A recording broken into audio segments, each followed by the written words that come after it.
Hello mga kaiwag, ngayon ko na nga po ikukwento ang buhay pansir ng off-color queen na Isaias Loaf. Dito nga po nag-umpisa ang ating pag-aalaga ng kalapate dito sa kulungan ng manok. Yan po yung unang-una nating loaf and ito po yung pliers loaf natin, improvise.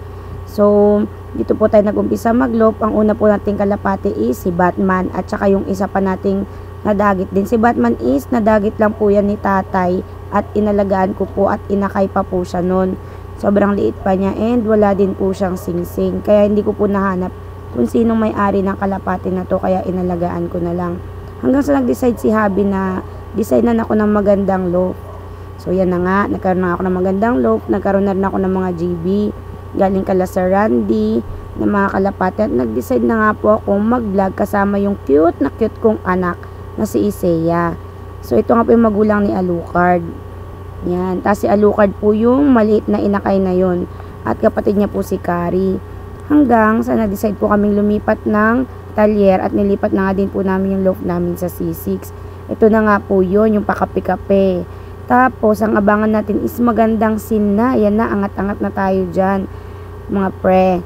So tamang talagang minamahal na natin ang ating mga ibon. Naging close na natin sila. Parang mga anak talaga natin. Hanggang sa na-experience ko na nakaupo na lang ako dun para makipaglaro sa mga kalapate. Sabi ko, kasi parang hindi naman sila pet. So, parang mga anak ko sila. Na-experience ko na nga rin makatulog sa loob ng loop. Oh my God, pinicture ako ng tao namin dun. So, taga nakatulog talaga ako dyan. Tapos, bigbilan mo sila ng isang sakong patoka kasi parami na nga sila ng parami. Gusto ko na nga din mag-try magkarera niyan. So, yan. Mga sponsored by someone, yung mga patuka na yan. So, salamat po sa mga naging sponsor ko dati. Kalimutan ko na din yung anong pangalan ng iba eh. Hanggang sa yun nga, nag-decide na nga tayo magkarera. Ayan si Alucard. Tapos, naglo-loaf visit na rin po tayo kay Bio Pigeon at saka kay Psycho, JM Psycho. Yan, kalapati niya yan. Tapos, bakit nga ba ako naging off-color queen? Kasi makikita nyo po sa mga ibon ko, karamihan po is off-color. Yan. Si Alucard lang po ang checkered at saka si Kulit. Nagkaroon na rin po ako ng maraming kaibigan. Nandiyan na po yung maraming kaibigan ng mga vlogger din. At nakakilala nga din po ako ng bagong mentor, Loaf Visit, kay Sir Hamlin. Siya po yung unang nag-gift bird sa akin nung nagkakalapati ako. Nakakilala ng mga kaibigan. Naging mentor ko din po si Sir Mario Pagkalinawan, Super Mario Loaf. And naglaro nga po tayo sa MPFL. Ito po yung una nating nilaruan na club. So, ito nga po yung masarap na pakiramdam, nagkaroon tayo ng mga bagong kaibigan. So, pag kinakarga nga natin si Alucard, nagkakaroon tayo ng trademark, hinahalikan natin siya bago natin siya ikarga sa crates. So, yun na nga. Nag-lock na nga si Alucard, si Celion at Parsa. Yan yung time na sinabihan sila na laspag daw ang mga ibon ko, pero galing po sila sa malayo that time. Nakalimutan ko lang kung saan sila galing yan. Tapos, yun nga, katulad ng dati, hindi ako natatakot mangitim. Hindi rin ako natatakot sa sasabihin ng ibang tao. Basta, ang alam ko, masaya ako sa ginagawa ko.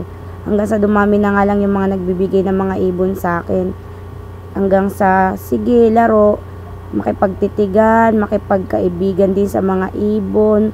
Minsan nga, kinakausap ko na din sila kahit pag nadidepress ako, sila minsan yung nagiging sagot doon sa depression ko. Lalo na syempre, yung pinagdaanan natin nung pandemic. So yun mga kaiwag, umabot nga po kami ng second lap derby ni Alucard. Sa kasamaang palad, hindi na po niya ako inuwian. Birthday ko po yung abangan na yun. Ang dahilan po pala kung bakit hindi niya na ako inuwian, dahil pinurga ko nga po siya ng Wednesday at Friday ang kargahan niya. Syempre dahil nga po baguhan, newbie, hindi ko po alam na hindi na po pala pinupurga ang mga pang warriors natin o yung mga pangkarera natin. So yun nga, dahil nawala si Alu, meron nga pong dumating na ibon sa atin na regalo ng Ex Machina. Ito nga po yung Terminator niya at pinangalanan nating Impacto. So, yung lungkot natin medyo nawala ng konti na hindi umuwi si Alucard at feeling ko uwi siya that time. Pero hindi na nga po talaga siya umuwi.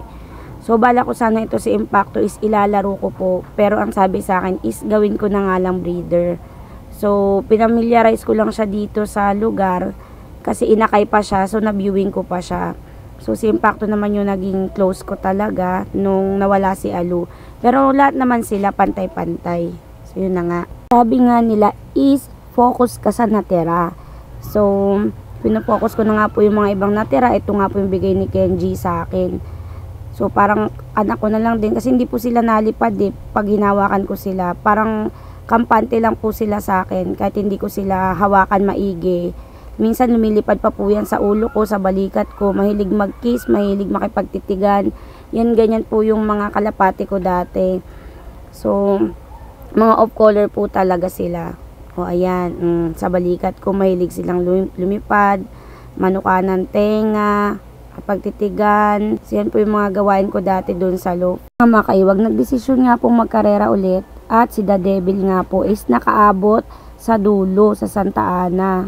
Yan, tamang nagkakarera na po ulit ako. Dumating na rin po ako ulit sa Derby.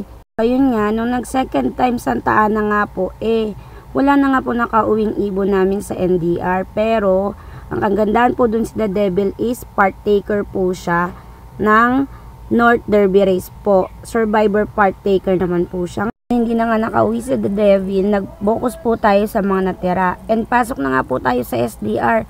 So nandito na nga po yung nilaro na natin yung 7 nating mga YB.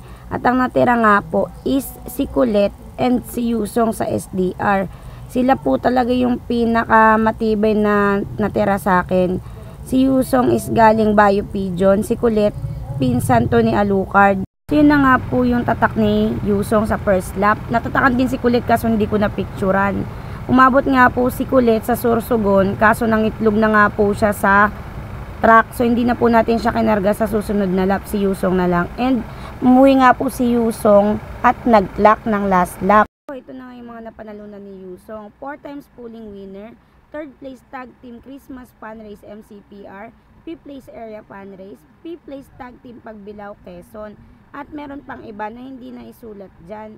And yung kay Colette, hindi pa nga po natin nagawa yung Pigeon ID niya.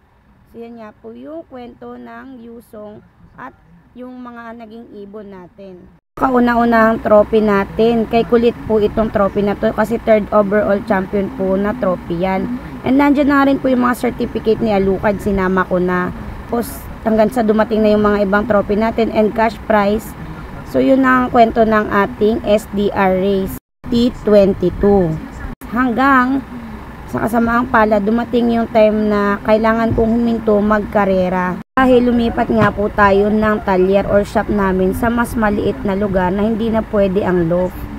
So nag-decide ako na huminto magkarera at magkalapate kaya pinahiram ko po lahat ng mga kalapate ko sa mga kaibigan ko.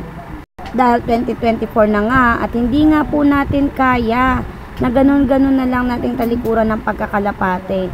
Binigyan nga tayo ng pagkakataon ng mami at daddy ko na maglagay ng loop sa harapan ng bahay nila at likuran namin yon. So dito na nga po tayo magi-start sa 2024. Siyempre gusto ko nga pong pasalamatan si Jello dito sa loop na collapsible na bigay niya po sa atin. At sa daddy at kay hubby ko na nag-assemble na itong loop. I know your eyes and the morning sun. I feel you touch in the pouring rain. And the moment that you wander far from me, I wanna feel you in my arms again. And you come to me on a summer breeze, give me warm in your love, and you softly leave, and it's me you need to show. How deep is your love? Is your love? How deep is your love?